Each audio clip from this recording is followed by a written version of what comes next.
უშუალოდესმე გადაწყვეტთ ნამდვილი და არაზღაპრული უკვდავების წყარო აღმოაჩინოთ, მაშინ თქვენი დანიშნულების ადგილი დასავლეთ საქართველოა. თბილისიდან 250 კილომეტრში მწვანეში ჩაფლული ქართველ მეფეთა საკურორტო ქალაქი მდებარეობს. სწორედ აქ ისვენებდნენ და მკურნალობდნენ თამარ მეფის მეომრები.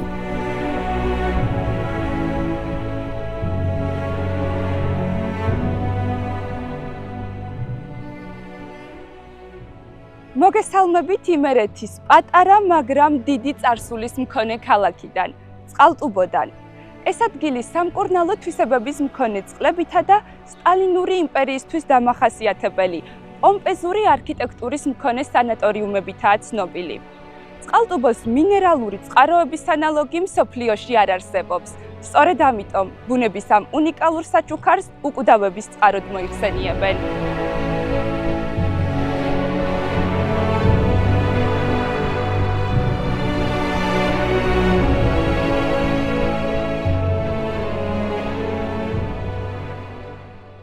ერთ დროს პოპულარული ბალნეოლოგიური კურორტი დღეს უკვე მიტოვებული ქალაქების ისტორიების შემგროვებელი ფოტოგრაფების საყვარელ ადგილადაა აქცეული. ქალაქში არსებული ატმოსფეროთი და შენობა ნაგებობებით მიხვდებით, რომ ამ ადგილს შთამბეჭდავი და საინტერესო წარსული ჰქონდა. წყალტუბო ცნობილი იყო ჯერ კიდევ მე-7-მე-9 საუკუნეებში. ადგილობრივ მოსახლეობას წყალტუბოს წყლების სამკურნალო თვისებების შესახებ ინფორმაცია უძველესი დროიდან ჰქონდა. აქ არსებული აბანოების სამეფო კარის საკუთრებას წარმოადგენდა. სამკურნალო წყლების შესახებ პირველი ცნობები 1782 წელს ბერლინის საბუნებისმეტყველო საზოგადოების შრომებში გერმანულ ენაზე გამოქვეყნდა. წყალტუბო ოფიციალურად სამკურნალო დასასვენებელ კურორტად 1892 წელს გამოცხადდა, როდესაც აქ არსებული ჰიდრომინერალური რესურსების კვლევა დაიწყო. მე-19 საუკუნეში პირველი სააბაზანო შენობა აიგო. 1925 წელს კი პირველი კეთილმოწყობილი შენობა, სამკურნალო სტაციონარი აშენდა.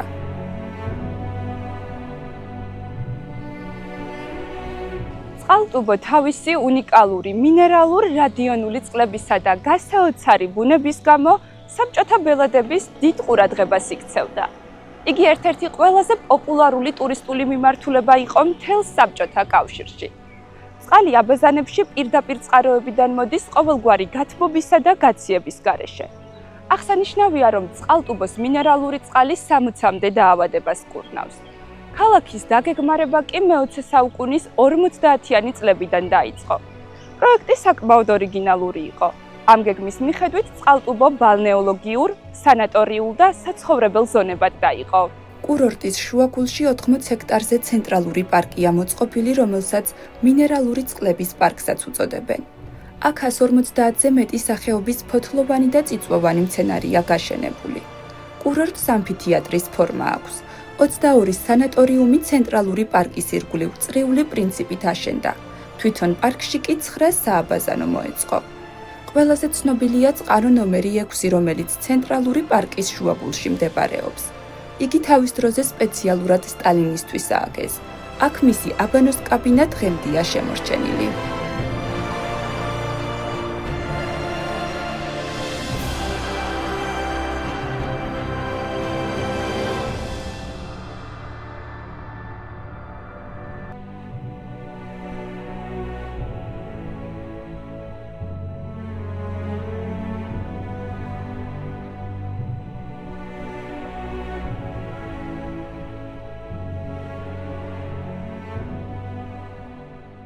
სტალინი წყალტუბოს სულ რამდენჯერმე სწვევია. ქალაქიდან მოშორებით გორაკზე მისთვის ცალკე შენობაც კი აუშენებიათ, რომელსაც დღემდე სტალინის აგარაკს უწოდებენ. ერთ-ერთი სტუმრობის შემდეგ მოსკოვში გამართულ მინისტრთა საბჭოს სხდომაზე განუცხადებია, რომ წყალტუბოში ყველა უწყებას თავისი სანატორიუმი უნდა ჰქონოდა. დავალება, რა თქმა უნდა, პირნაცვლად შესრულდა და აშენდა სანატორიუმები.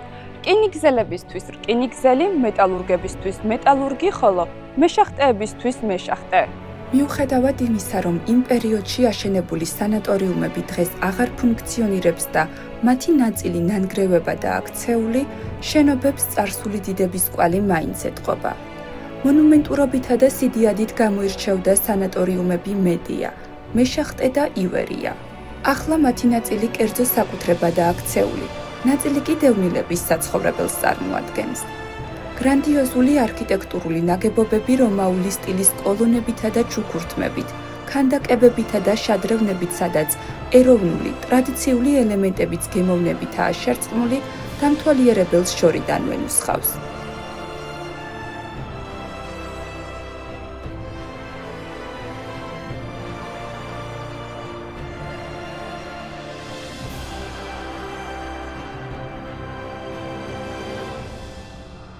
განსაკუთრებულ ატმოსფეროს ქმნის მდიდრული ჭაღების, ვინტაჟური კიბეებისა და უზარმაზარი დარბაზების ფონზე არსებული გაბზარული კედლები, ავეჯის შემორჩენილი ფრაგმენტები, შენობებს მოდებული ხავსი. სწორედ ეს სურათი აქცევს წყალტუბოს მიტოვებულ სამოთხედ. წყალტუბოს სანატორიუმები დღემდე ისიდავს ისტორიის, არქიტექტურისა და ფოტოგრაფიის მოყვარულ ადამიანებს, ვისაც სურთ აღბეჭდონ ოდესღაც მდიდრული, მაგრამ ახლა მიტოვებული შენობების ატმოსფერო.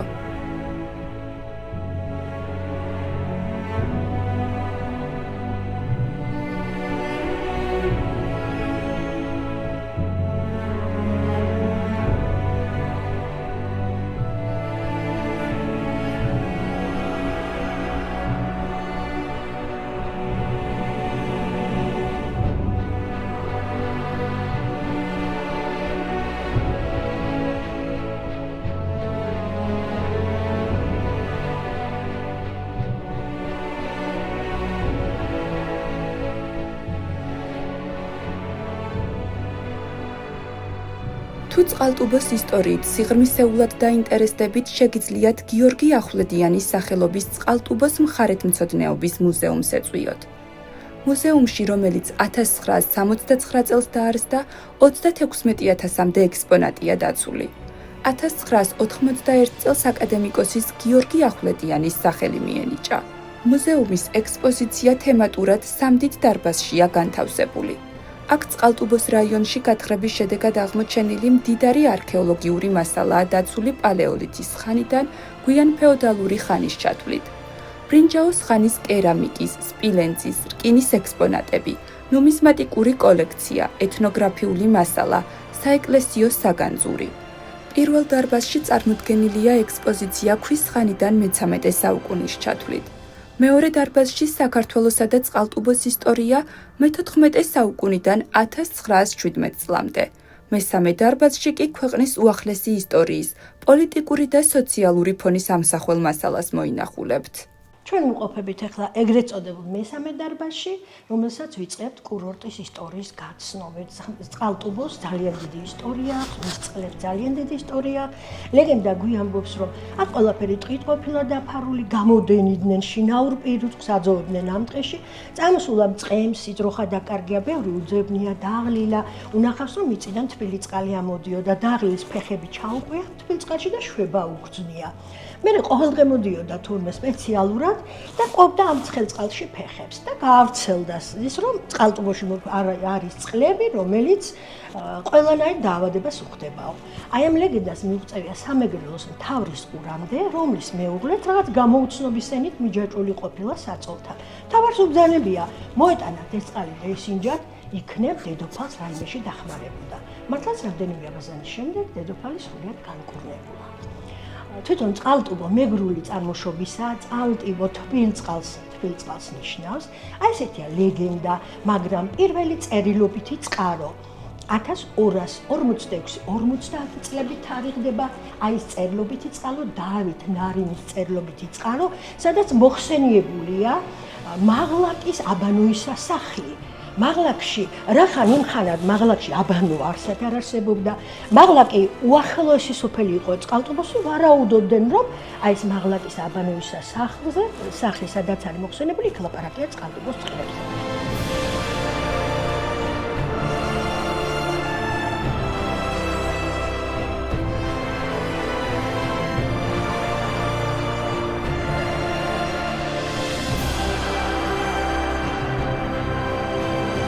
ბუნება ხშირად გვაუცებს ამოუწურავი და გამაოგნებელი სანახაობებით. წყალტუბოს მუნიციპალიტეტი კი ბუნების სილამაზით უხვადაა დაჯილდოვებული. სწორედ ამის დასტურია ცივი ტბა. სუფთა ჰაერი, გარშემორტყმული სიმწვანე, რეკრეაციული ზონები და გასართობის სივრცეები.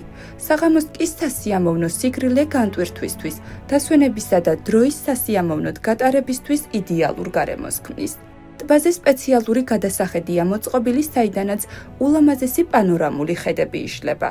გარშემო კი საფეხმავლო და საველოსიპედე ბილიკებია მოწყობილი. ცივი ტბა ურთიერთობების ადგილია. ეს არის სივრცე, რომელიც ერთნაირად აკმაყოფილებს როგორც ახალგაზრდების, ასევე ზრდასრულთა ინტერესებსა და სურვილებს.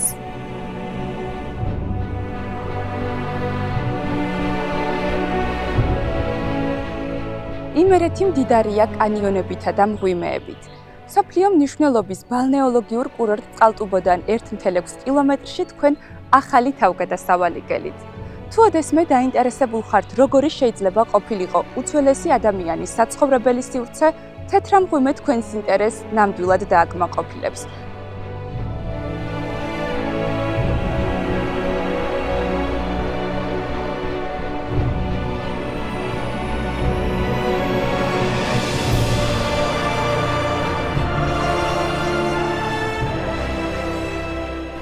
თეთრ მღვიმე მე-20 საუკუნეში 1954 წელს აღმოაჩინეს და 1974 წლიდან მის კლიმატზე დაკვირვება მიმდინარეობს.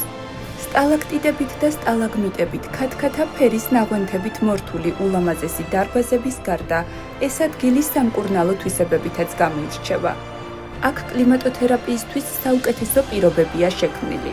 განსაკუთრებული კლიმატი და ტემპერატურა, უცვლელი მაგნიტური ველი, იდეალური სიჩუმე და ნისლი. თეთრ მღვიმეში სხვადასხვა ქრონიკული დაავადების განკურნება ხდება. თეთრ მღვიმის, როგორც მიმზიდველი მღვიმის ისტორიული წყაროს საფუძველი მდგომარეობს იმაში, რომ 35-40,000 წლის წინ პირველყოფილ ადამიანმა იცხოვრა თეთრ მღვიმეში. ეს დადასტურებულია მეცნიერულად, არქეოლოგიურად აღმოჩენილი არტეფაქტებით, არქეოლოგიური ნივთებით, რომელიც დაცულია დღესდღეობით წყალტუბოს მხარეთმცოდნეობის მუზეუმში. აი ეს დარბაზი, პირველი დარბაზი, რომელსაც ჩვენ ვეძახით, უწოდებთ, ასე ვთქვათ, მეცნიერულ საფუძვლებზე დაყნობით ყოველდღიურ სამყოფელს, სამკვიდრებელს, რასაც პირველყოფილი ადამიანი გამოიყენებდა თავისი მარტივი შესასვლელიდან გამომდინარე ისტორიულად, რომელიც ჩვენს ხელმარჯვნივ მდებარეობს. ამ შემოსასვლელს იყენებდა იმდროინდელი ადამიანი იმისთვის, რომ შემოეღწია მღვიმეში და თავისი ყოველდღიური ცხოვრება თავის ოჯახთან ერთად გაეტარებინა. კოცონს ანთებდნენ და ასე შემდეგ ყოველდღიურ რუტინას ამ პირველ დარბაზში ატარებდნენ, გამომდინარე იქიდან, რომ ახლოს იყო გასასვლელთან და მზის სხივი უფრო მარტივად აღწევდა მღვიმეში და ათბობდა მათ კერას, ვიდრე სიღრმეში შესული ადამიანების.